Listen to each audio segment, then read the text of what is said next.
ناظرین گرامی، السلام علیکم ورحمۃ اللہ وبرکاتہ۔ میں ہوں آپ کا میزبان انصار عزیز ندوی،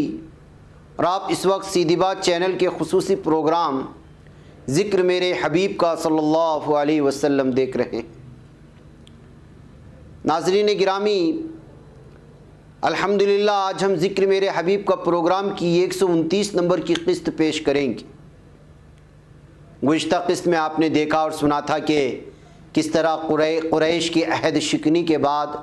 حضور اکرم صلی اللہ علیہ وسلم نے دیدبانی یعنی نگہداری بڑھا دی تھی، اور کس طرح آپ صلی اللہ علیہ وسلم نے حضرت ابو عبیدہ بن جراح رضی اللہ تعالیٰ عنہ کو 300 سپاہیوں کی جمعیت کے ساتھ سیف البحر بھیجا تھا تاکہ وہ سمندر تک گشت کریں اور اس کے ذریعے قریش کو یہ تاثر دیں کہ حکومت مدینہ قریش کی سرگرمیوں پر نظر رکھے ہوئے ہے، اور کس طرح یہ نقل و حرکت فتح مکہ کی مہم کا پیرائے آغاز بننے لگی تھی۔ اب ہم یہاں سے آگے بڑھتے ہیں اور اسلامی حکومت کی جانب سے چوتھے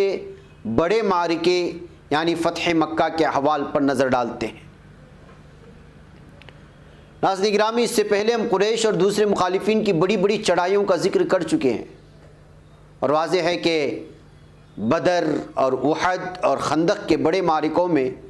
جاہلی قوتیں خود چڑھائی کر کے مدینہ آئیں اور ساری آویزشیں اسلامی دارالحکومت کے آس پاس ہوئیں۔ ان آویزشوں میں حکومت مدینہ نے محض مدافعانہ پوزیشن اختیار کی تھی۔ معرکہ خندق کے بعد حضور اکرم صلی اللہ علیہ وسلم کی سیاسی بصیرت نے بالکل صحیح پیشگوئی کر دی تھی کہ اب قریش کی چڑھائیاں ختم ہو گئیں، بلکہ بشارت بھی دے دی کہ اب انشاءاللہ ہم ان کے خلاف دھاوا بولیں گے۔ چنانچہ بیچ میں جب صلح حدیبیہ واقع ہوئی اور قریش کی تلوار نیام میں چلی گئی، تو اس موقع پر فائدہ اٹھا کر حضور اکرم صلی اللہ علیہ وسلم نے ایک طرف تو شورش پسند غداروں سے مدینے کی تطہیر کر لی، اور دوسری طرف شمال کی طرف یہودی اپنی قوت کے جو مضبوط مراکز بنا کر ان سے جنگی سازشوں کے اڈوں کا کام لے رہے تھے، ان کی حضور اکرم صلی اللہ علیہ وسلم نے بے خونی کر دی۔ اس کے ساتھ ساتھ قبائل کی چھوٹی چھوٹی شورشوں، جنگی تیاریوں،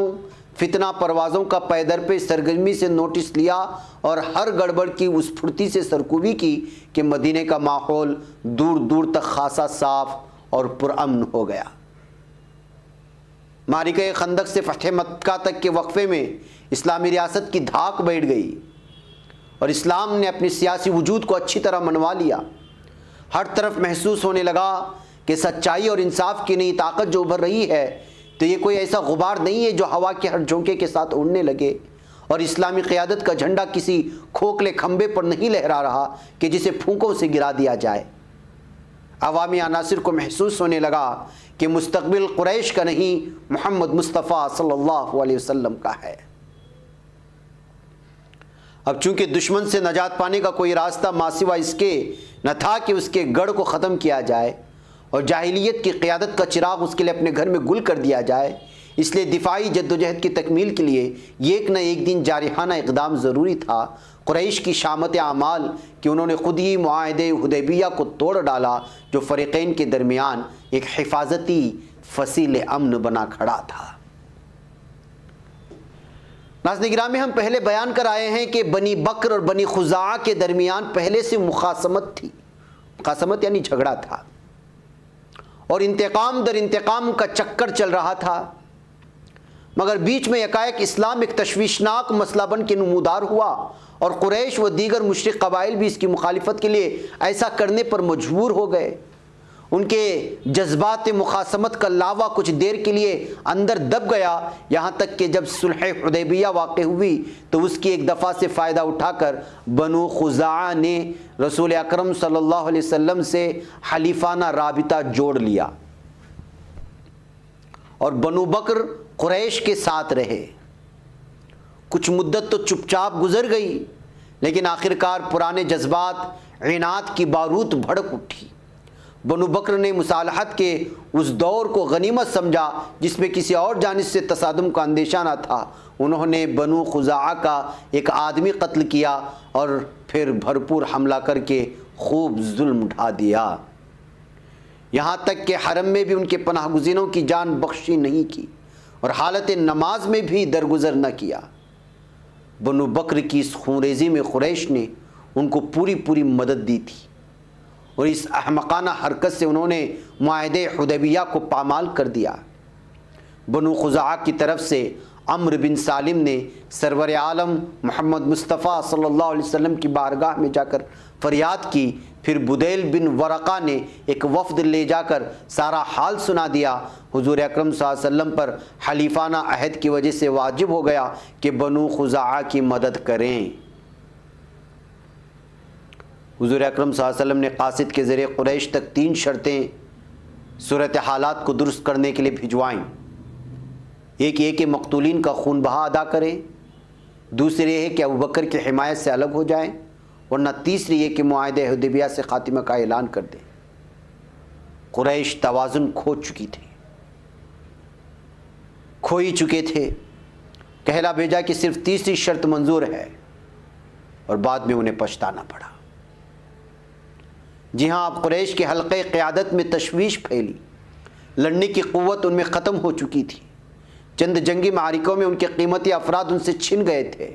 اور ان کی فوجی طاقت کو ناقابل اندمال چرکے لگ چکے تھے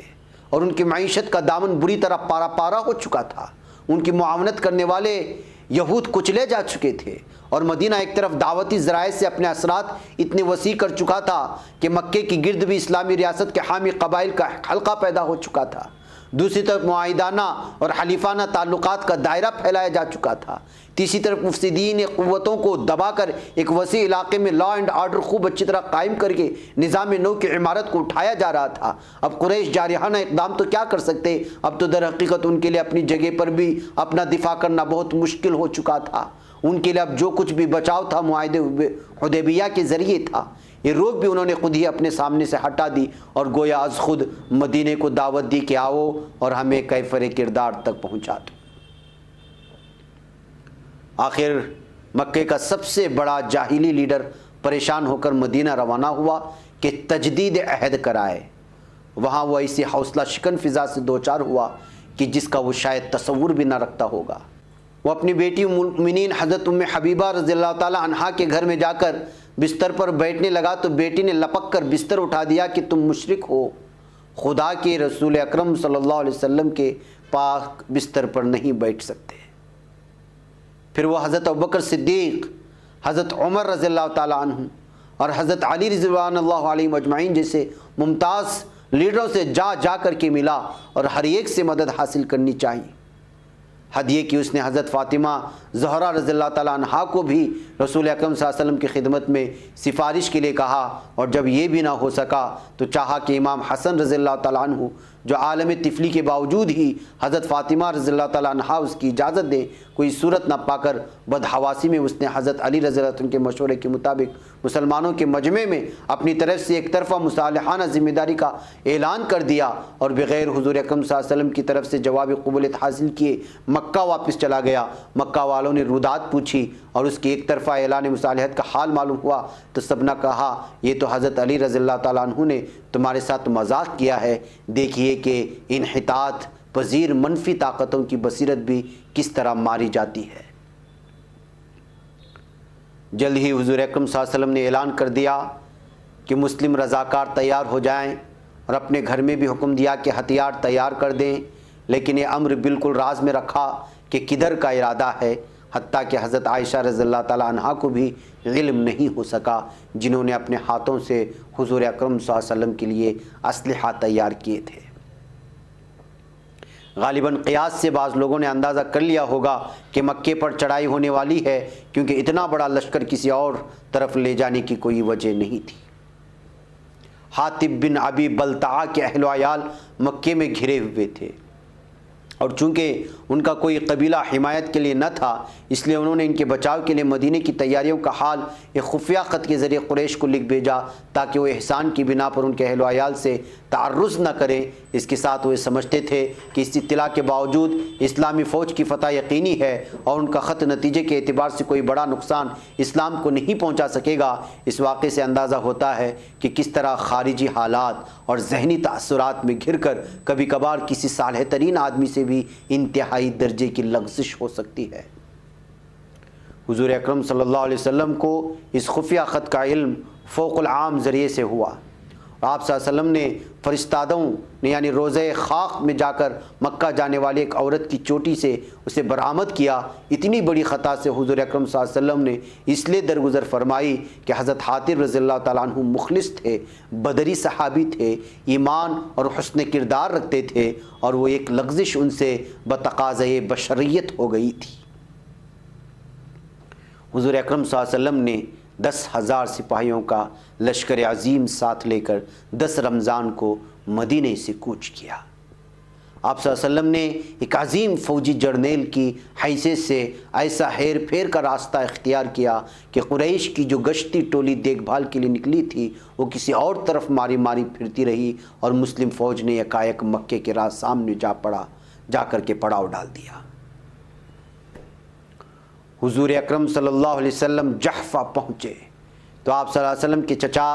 حضرت عباس رضی اللہ تعالیٰ عنہ ماں اہل و عیال آ ملے۔ پھر مقام ابوا میں پہنچے تو حضرت ابو سفیان بن حارث بن عبد المطلب، یہ دراصل دوسرے ابو سفیان ہیں جو حضور اکرم صلی اللہ علیہ وسلم کے چچازاد بھائی بھی تھے، اور حضرت حلیمہ سعدیہ کے واسطے سے رضائی بھائی بھی ہیں، اور عبداللہ ابن ابی امیہ جو حضور اکرم صلی اللہ علیہ وسلم کے پھوپھیزاد بھائی اور حضرت ام المؤمنین ام سلمہ رضی اللہ عنہا کے سوتیلے بھائی تھے، نے حاضر ہو کر باریابی کی اجازت مانگی۔ انہوں نے قریبی عزیز ہو کر اسلام کی مخالفت میں جو شدید اذیتیں حضور اکرم صلی اللہ علیہ وسلم کو دی تھی، ان کی بنا پر آپ صلی اللہ علیہ وسلم نے ملنے سے انکار کر دیا۔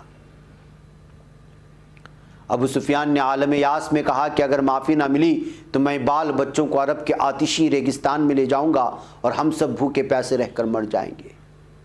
حضرت ام سلمہ رضی اللہ تعالی عنہا نے بھائی کی سفارش کی، اور حضرت علی رضی اللہ تعالیٰ عنہ نے دونوں کو مشورہ دیا کہ حضرت یوسف کے بھائیوں کے الفاظ میں طلب کریں۔ چنانچہ انہوں نے جا کر کے وحی کیا، جس کا ترجمہ ہے کہ بخدا اللہ نے آپ کو ہم پر برتری بخشی، اور واقعی ہم خطا کار تھے۔ حضور اکرم صلی اللہ علیہ وسلم کا دل ان الفاظ سے پگھل گیا، اور آپ نے بھی وہی حضرت یوسف علیہ السلام کا جواب دیا کہ لا تثریب علیکم الیوم یغفر اللہ لکم وہو ارحم الراحمین، یعنی تم پر آج کے دن کوئی گرفت نہیں ہے، خدا تمہیں معاف کرے، اور وہ رحم کرنے والوں سے سب سے بڑھ کر رحم کرنے والا ہے۔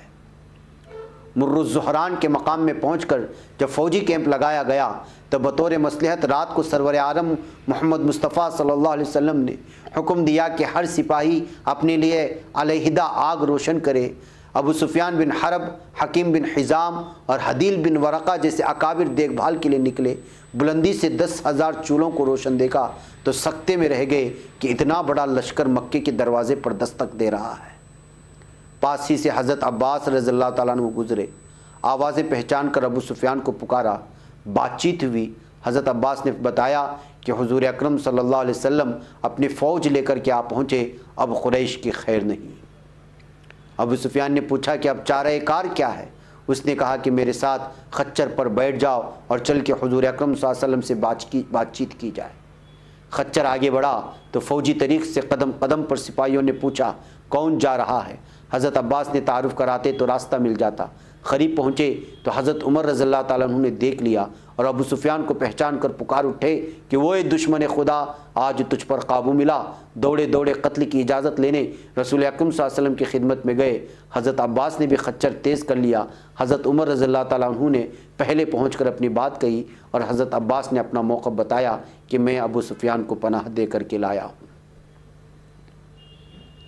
حسن گرامی فتح مکہ کی یہ داستان لمبی ہے، آپ کو ساری تفصیلات پیش کرنے کی کوشش کریں گے اور اگلے واقعات بھی۔ یہاں ہمارا وقت ہو چلا ہے، اجازت دے، اگلے ایپیسوڈ میں پھر ملاقات ہوگی۔ السلام علیکم ورحمۃ اللہ وبرکاتہ۔